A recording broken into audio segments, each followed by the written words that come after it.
réflexion. Tu dois apprendre à réfléchir sur ta vie. Et ça, c'est le dimanche. C'est ce jour-là. Prendre le temps de méditer. Et à la fin, le jour du Seigneur, sanctifier le jour du Seigneur, c'est quoi? Lorsque j'écoute la prédication le dimanche à l'église, quand tu rentres à la maison, reste calme. Même le soir avant de dormir, revois la prédication du pasteur. Plus tu écoutes la prédication, plus tu revois cette prédication, tu vas trouver des éléments qui vont t'aider à grandir dans le Seigneur. La science nous le dit. Quand je mange, dès que je finis de manger, je pars à la toilette. Tout sort. Je viens encore, je mange. Je pars à la toilette, tout sort. Est-ce que je vais grandir? Est-ce que je serai en santé? Parce que mon système n'aura pas le temps de prendre tout ce qui a comme vitamine, tout ce qui a comme élément nutritif dans tout ce que j'ai mangé pour alimenter ma vie. N'est-ce pas? Alors, la nourriture que je mange, ça doit rester un moment dans moi pour que mon système puisse prendre tout ce qui est nécessaire à ma vie et à ma croissance. Et ce qui va rester sera rejeté. C'est comme ça aussi, bien aimé dans le Seigneur. La parole de Dieu doit rester en nous et nous aider à maturer et à grandir dans le Seigneur. Voilà ce que nous pouvons faire le jour du Seigneur. C'est un jour de méditation. C'est un jour où nous devons prendre le temps de réfléchir sur notre marche et notre croissance avec l'Éternel. Voilà pourquoi Dieu a interdit. Tu ne feras aucun ouvrage parce que c'est un jour où tu dois t'arrêter et regarder ta marche avec Dieu. Où tu dois t'arrêter pour observer le niveau. Papa, des fois quand tu restes là, tu regardes côté sanctification. Est-ce que j'évolue? Est-ce que côté crainte de Dieu, ça évolue? Est-ce que côté la connaissance de la parole de Dieu, ça évolue? Est-ce que ce sont des paramètres qui feront, ces paramètres qui feront que tu puisses grandir dans le Seigneur? Voilà ce qui est très important. Les derniers, avant de finir cette prédication,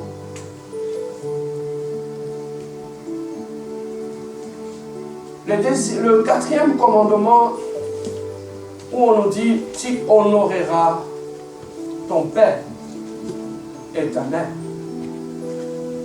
Enfants, obéissez à vos parents selon le Seigneur, car cela est juste. Honore ton père, honore ta mère, c'est le premier commandement avec une promesse, afin que tu sois heureux et que tu vives longtemps sur la terre. Amen, hein? Amen. C'est le commandement, ce commandement-là est attaché à une promesse. Tu veux vivre longtemps, tu veux vivre heureux, tu dois apprendre à honorer ton père et ta mère. Maintenant, pasteur Serge, honorer au fait c'est quoi? Honorer, en peu de mots, s'il faut le dire, c'est valoriser. Donner de la valeur. Élever quelqu'un. Honore ton père, honore ta mère. Nous devons apprendre, la Bible nous recommande de savoir honorer nos parents. Honorer nos pères, honorer nos mères. Mais lorsque Dieu nous demande d'honorer nos parents, on honore que ce qui est honorable.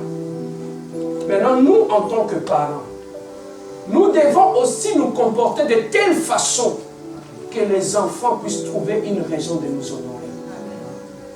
Il y a des parents qui peuvent te mettre dans une position où tu as du mal même. Tu ne sais pas s'il faut l'honorer ou pas. Hein? Ou tu ne sais pas s'il faut l'honorer ou pas. Mais la Bible nous recommande d'honorer nos parents. Les enfants doivent honorer les parents. Et nous aussi, les parents, nous devons faire en sorte que nous soyons honorables aussi. Ce n'est pas comme les honorables à Kinshasa, les honorables des piquets. Les déshonorables.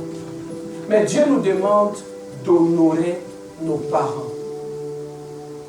Honorer nos parents, c'est leur donner une place.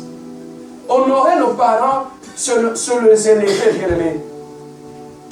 Honorer nos parents est une source de bénédiction. tu honores tes parents bien-aimés, c'est aussi une source d'une grande bénédiction. Mais qu'est-ce qui fait qu'aujourd'hui, pasteur, que nous ayons du mal à respecter ces commandements et à honorer nos parents?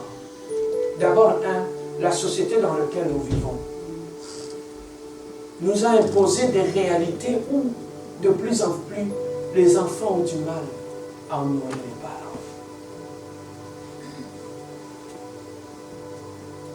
Aujourd'hui, la technologie que nous voyons est aussi parmi les causes qui font que beaucoup des enfants aujourd'hui ont du mal à respecter les parents.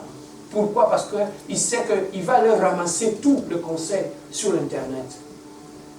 Je préfère obéir à ce qu'on dit à l'Internet qu'à ce que mes parents me donnent comme conseil. Voilà pourquoi tout ce que je peux aller les chercher à l'Internet. Donc je n'ai plus besoin de parents qui vont me faire asseoir et me parler. Même dans l'Ancien Testament, on en a parlé dans le Deutéronome 5:15. Honore ton père et ta mère comme l'Éternel, ton Dieu, te l'a ordonné. Afin que tes jours se prolongent, que tu sois erré dans le pays que l'Éternel, le Dieu, te donne. Tout ça, ce sont des promesses que Dieu donne qui sont attachées à savoir honorer nos parents.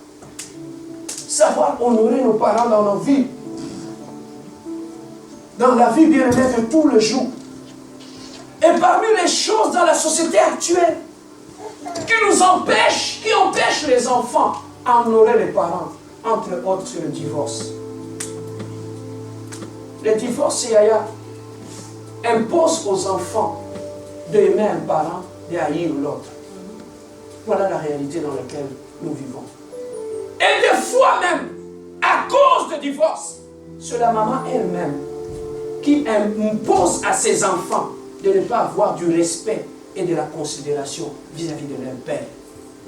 Nous avons tout là, maman mingi, beaucoup de mamans passeront devant le jugement de Dieu à cause de tout ce que tu as. Ils savent, ils sont intelligents les mamans. Et ils savent, ils utilisent des moyens pour que les enfants n'aient pas la considération vis-à-vis de leur père. La haine qu'elle ressent dans son cœur vis-à-vis de cet homme qui était son époux à transmettre à votre papa. Et les enfants aujourd'hui, quand ils sont petits, ils n'ont aucune considération vis-à-vis des parents, vis-à-vis de leurs parents. Et tout cela, tout simplement, papa, parce que le gouvernement t'a promis que tu auras des allocations familiales. Et on a bousillé le cellule familial pour le besoin du cœur de l'homme. Au terme de ma mère, papa, un père ou une mère, même si elle est folle, même à son bon, elle reste un père. Et il a le droit de l'honorer. Bien-aimés dans le Seigneur, suivez-moi, Yaya, je m'en vais vers la fin.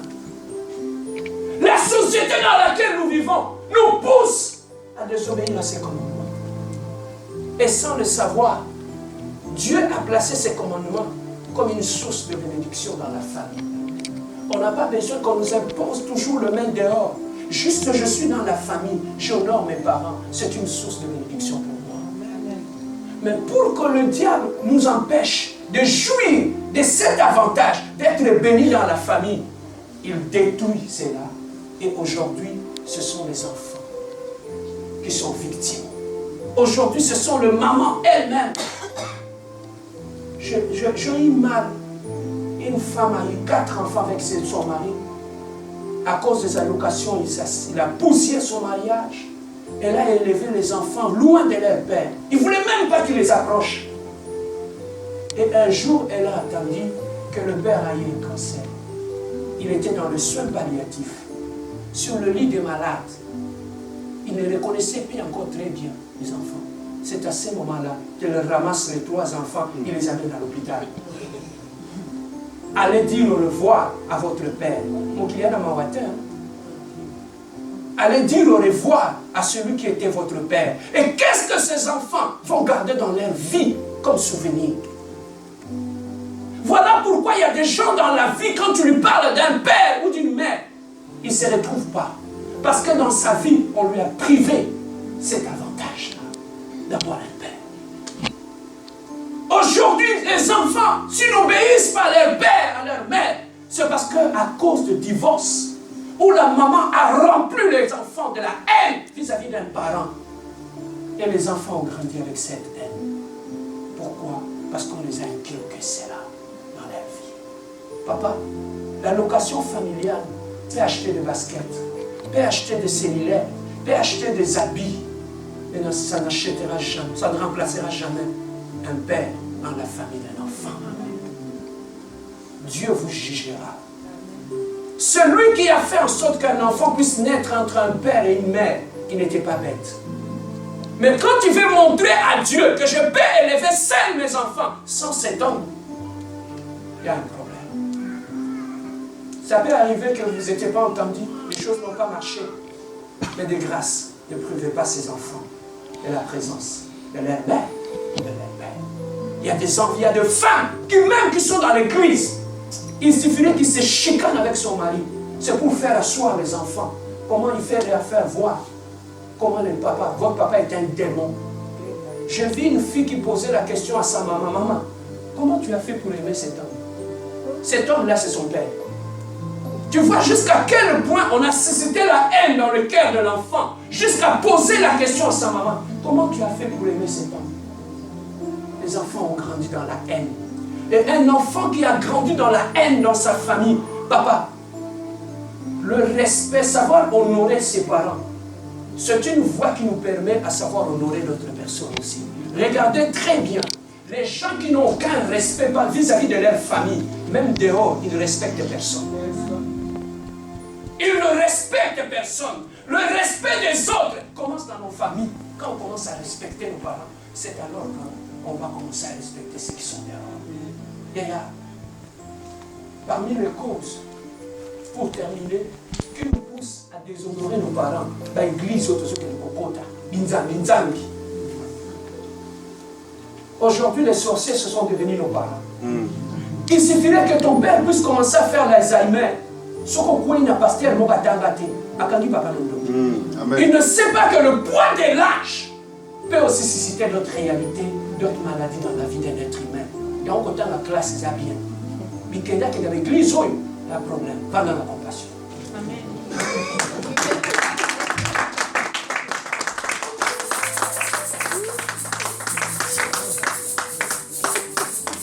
Yaya.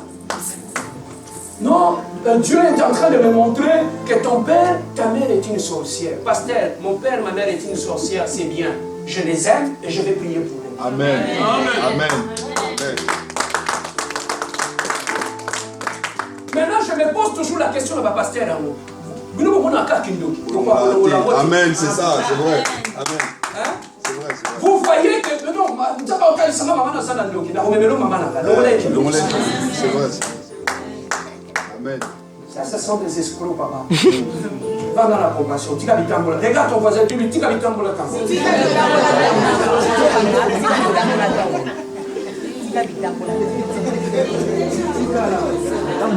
Aujourd'hui, si nos familles ont un problème, c'est aussi dans les églises comme ça. Où nos mamans sont devenues des sorcières. Papa, ça fait tellement mal quand tu vois une maman qui vient te voir au bureau du pasteur. Mes 6 enfants, pendant 9 mois, je les ai gardés dans mon ventre. Dans l'oka bangote. Kaka lelo, nena loka bango. Le pasteur qui te dit que maman n'a un look, il y a un maman n'a pas de hier. Mais il y a son action que maman n'a pas de look. Non, il ne faut pas fréquenter cette femme, elle est sorcière. C'est parce que vous n'avez pas de questions. Maintenant, retourne au pasteur. Et où toi, ta maman? C'est quoi son état d'âme? Papa, celui qui te pousse à haïr ta mère ou ton père a détruit nous. Il te détruit. Une mère reste une mère. Quand même elle est sorcière, quand même elle est bête, quand même elle n'a pas étudié, elle n'est pas allée à l'université, elle reste une mère. Je vois des fois des jeunes filles ici. C'est quoi ton modèle? Pasteur, c'est Oprah, Michelle Obama. C'est ça le modèle du malheur. Cette mère qui s'est brûlée les mains pour te nourrir, pour te vêtir, il n'est pas une référence, c'est Michelle Obama.